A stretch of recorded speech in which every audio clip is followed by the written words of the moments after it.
Assalamu alaikum wa rahmatullahi wa barakatuh. Everybody, peace. Welcome to another episode of The Strange Ink Show. And today we are going to be talking about writing for justice. Yeah, boys. Has power. And last month, we have a theme every Islamic month for our writing community, which is called the Writer's Block. And last month, the theme was finding the beauty.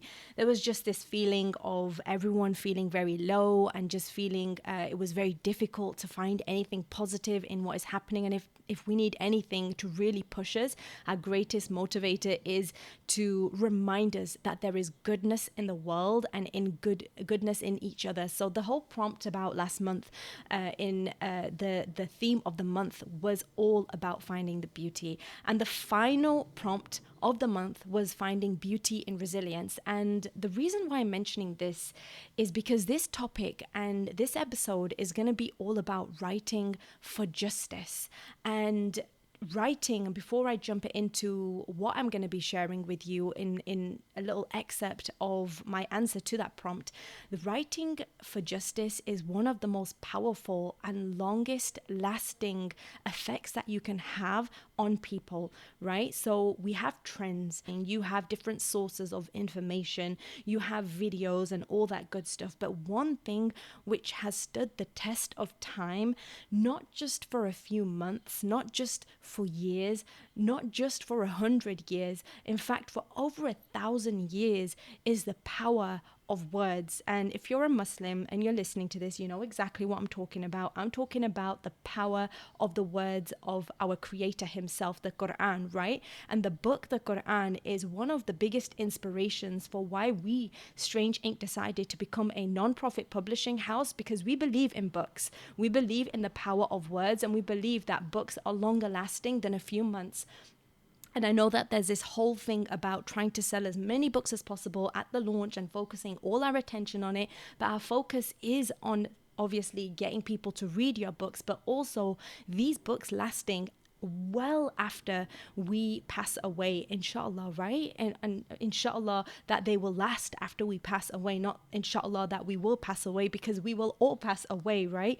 But the point is that these books are our legacies, and that is one of the biggest and beautiful and bold messages that we can give to the world. So now we're talking about the power of words and how it is related to justice, and how it is something which is much longer lasting than, say, for example, a trend or something that is on social media. And with that, I wanted to share an answer to a prompt, right? And this prompt just hopefully will show you the resilience in words and also in so many other ways of finding the beauty in things. Okay, so the prompt was finding the beauty in resistance.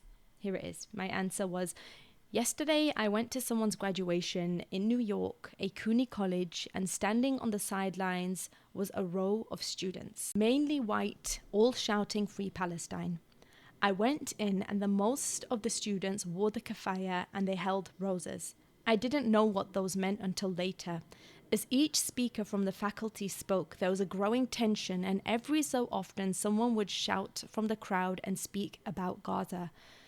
Then an older woman went on, a small lady with red sandals and curly grey hair. She had this smile on her face, and everyone went silent as she started talking about the students and how great they have been. Then 4 people stood up behind her and held up a flag, and she looked back and she smiled. Then she said, and by the way, this flag, the WhatsApp group that we posted this on, the Writer's Block WhatsApp group, it actually shows what they were holding up. It was a flag, and it gave you 4 tips on what you can do in order to help our brothers and our sisters in Gaza. So anyway, they were holding up this flag, and they weren't just students holding up the flag, it was actually faculty. And she looked at the flag, and everyone seemed to be just bracing while they watched her and to see her reaction to that act, right? And she turned back and she smiled. And then she said, "How can we talk about justice without talking about what is happening in Palestine?" Or something like that. And the crowd erupted. Everyone clapped and they shouted chants about our Palestine, and a few of us stood up in a standing ovation for her as a sign of respect. As the students went to collect their recognitions for graduating, they dropped the flowers in a pile and they said, "Free Palestine." And they walked off the stage. All color flowers, all backgrounds, and it was powerful. Resilient as the security came to take down the flag of Palestine that they hung up on the top of the stage, resilient as they looked beyond the accolades and they spoke truth, resilient as they walked on and off stage wearing those beautiful, beautiful keffiyehs. I don't think I realized how historical this moment is in the world today. How much our brothers and sisters in Gaza have brought out a form of resilience seen and recorded from not just their own people, but from all people in the world as they continue to show their bravery through the choice of standing on the side of truth. And I pray that we can all be resilient in speaking the truth. Now, the reason why I shared that with you today is because a few months ago, we released our 6th book. And when we release our books with Strange Ink, we work very closely to the authors. And this was my book. And I wanted to make sure that I did it in a way that met myself where I was at that time. I decided to do a private launch. It was more of a launch via the Strange Ink newsletter, on my own newsletter, and also through the WhatsApp group. And it was very minimal. So if you're in our inner circles, then you would have heard about this already. And a friend did message me and she said, why isn't this everywhere? And that was a very conscious choice on my behalf. And the reason why I decided to do that is because it didn't feel like the right time. And I didn't understand until a few days ago. And a few days ago, a realization came to me about the story of the book that I had written. And by the way, it is a children's book, as I said, but this book was something about a narration of our Prophet, peace be upon him. And it was a story of the tree stump. I don't know if you have heard of this story or if you remember it, but it's a story of a tree stump. It's a story of our Prophet, peace be upon him, and a tree stump and the relationship between them, and how the tree stump started crying when our Prophet, peace be upon him, went away. And the reason why it struck me a few days ago as being so profound in releasing it today and right now is because of what is happening right now in Gaza. And it's been happening for a very long time, right? For months and months and months. And it feels almost like it won't stop for a long time. And the stories which strike me and strike so many people who I speak to and who I hear from the most is what is happening to the children, what is happening to the children of Gaza. And the one thing which I noticed, and the reason why I'm also mentioning this, because last month, as we said, that the prompt for the writer's block was all about finding the beauty, is the beauty of the connection, in this case, of the children to their parents, the connection of the families who have been bound together in this tragic incident in history, right? In current modern times, right? This historical moment.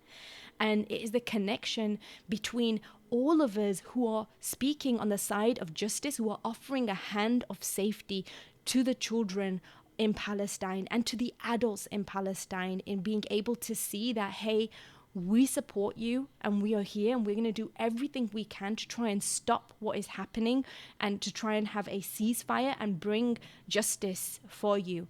And the reason why that is so powerful in relation to why I'm releasing this book at this time is because this book is all about this tree stump, this lonely tree stump who is looking for connection, right? And we believe as Muslims that everything is alive in creation. We believe that the everything has been, it worships our creator. There is a soul, not a will. The human beings, in a matter of creed, it's the human beings. We're the ones who have the will to choose to do good and bad, hence, and we can make the worst choices, and hence we can make the best choices as well. But this tree stump, its only purpose was to worship its creator, right? So when in this story, this man comes, and this is a true story, as I said, it's from the hadith. When this man comes, the tree stump feels this lightness, this happiness, when he's listening to the Prophet, peace be upon him, speak about the reason for all existence, right? And then the man leaves and the tree stump begins to cry. You know the story, right? The tree stump begins to cry. And it is such a powerful analogy and such a powerful metaphor for what is happening right now. And hopefully it will be a powerful reflection that the children in Palestine and the people of Palestine in Gaza and anywhere where they are being oppressed in the world, as long as they have that one safe person, that one safe community that they know is on their side and is trying to help them in every way that they can, then there is some small light, however small it is, of hope. And that's what the story is about. It's about hope. It's about empathy. It's about connection. And as I said, this is our 6th book that we are releasing, and 100% of all profits will be going towards the cause of Palestine, and they will be donated to a cause, a non-profit organization who we have worked with before. And we also donate another portion of our book, Poetic Justice. Many of you who have been following us for a while, that was our first publication. We donate a portion of the profits that we earn from that book towards Palestine, and we are doing the same for this book, except this one, all the profit is going to be a donation to the cause. It's called A Servant's Promise. You can find it wherever you are listening to this podcast. I hope that we can understand that our words are very powerful and they can have such a great impact on the world around us in ways that you would never imagine. And the topics don't even have to directly be related to a specific cause, but the similarities can be chilling. And what we do with everything that we have in our power to help those who need our help is significant in its own way. And that goes for you as well. Anything that you do, even if it is writing a word of acknowledgement, even if it is writing a word of awareness, even if it is sharing a book and donating the profits to a specific cause, even if it is donating a portion of the profits, if it's reading your book at an event for Palestine or any other cause that arises in the future or in this present time, every single word has an impact, and every single deed is written in our book of good deeds. And I pray that it is a witness for all of us on the day of judgment. And I will be speaking to you, inshallah, for the next episode in the next few weeks, not next week because it is Eid Mubarak. Join our newsletter. Have a wonderful and blessed day, everyone. And as always, your hand on your heart and say it with me: my voice has power. My voice has power. Assalamu alaikum wa rahmatullahi wa barakatuh, everybody.